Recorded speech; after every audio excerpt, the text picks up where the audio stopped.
Ya, halo. Jadi kita akan membahas soal kombinatorik kali ini. Imah memiliki 6 koleksi film berbeda untuk ditonton. Dua di antaranya adalah film X dan film Y. Imah sebenarnya ingin menonton semua film tersebut pada minggu ini, namun karena kesibukannya ia hanya bisa menonton 3 film saja. Banyaknya cara bagi Imah untuk menonton film-film tersebut pada minggu ini, dengan syarat apabila film X dipilih, maka filmnya juga harus dipilih adalah berapa. Oke, jadi bisa kita lihat bahwa jika film X dipilih, maka film Y juga harus dipilih. Oleh karena itu akan sangat wajar bagi kita apabila kita membagi kasusnya berdasarkan X itu dipilih atau enggaknya. Begitu. Karena kondisi ini berbeda. Nah, kalau X dipilih, maka filmnya juga harus dipilih. Tapi kalau X tidak dipilih, nah tidak ada ketentuan yang mengikat.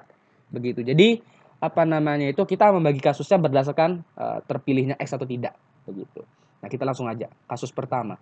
X dipilih. Nah, jika X dipilih, implikasinya adalah filmnya juga harus dipilih. Nah, akibatnya apa?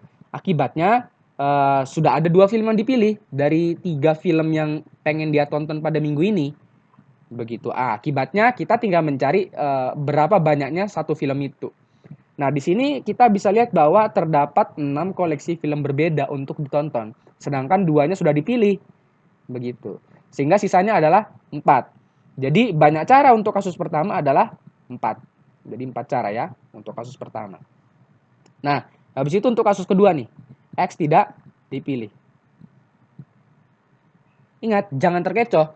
Di sini ketika X tidak dipilih bukan mengimplikasikan film Y juga tidak dipilih. Karena di sini implikasinya ini hanya mengatur ketika X-nya dipilih. Begitu. Nah, ketika X dipilih, otomatis ini harus terpenuhi. Tapi karena X tidak dipilih, nah sedangkan tidak ada ketentuan yang mengikat itu. Jadi film Y kita tidak punya kondisi apa-apa begitu. Jadi dia mau dipilih kayak tidak dipilih kayak itu tidak masalah begitu. Barangkali kalian kalau pengen tahu hal ini dijelasin Pak Hendra itu bagus sekali begitu tentang implikasi. Langsung aja ke videonya itu yang kalkulus 1 itu.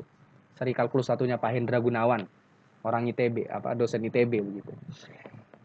Oke ya, apa namanya itu kita akan melanjutkan untuk kasus kedua ini.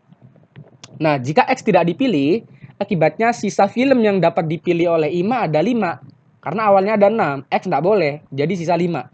Begitu. Nah, dia dari 5 itu kita pengen pilih 3. Sehingga banyak caranya adalah 5 kombinasi 3. Nah, 5 kombinasi 3 nih.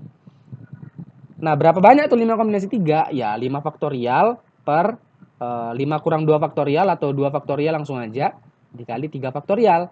Ini sama saja seperti 5 faktorial, enggak usah ditulis lagi faktorialnya ya. 5 kali 4 kali 3 faktorial per 2 dikali 3 faktorial. Nah, ini kita bisa coret langsung ini. Dan duanya ini juga bisa kita coret. Jadi 2 yang atas. Sehingga 5 kali 2 adalah 10 cara. Nah, kita gabungkan aja nih kedua cara ini. Karena awalnya kita bagi kasus tuh. Jadi banyak cara totalnya ya dengan aturan penjumlahan kita tinggal jumlahkan aja. Yaitu ada 4 tambah 10 cara yaitu 14 cara. Nah, oke.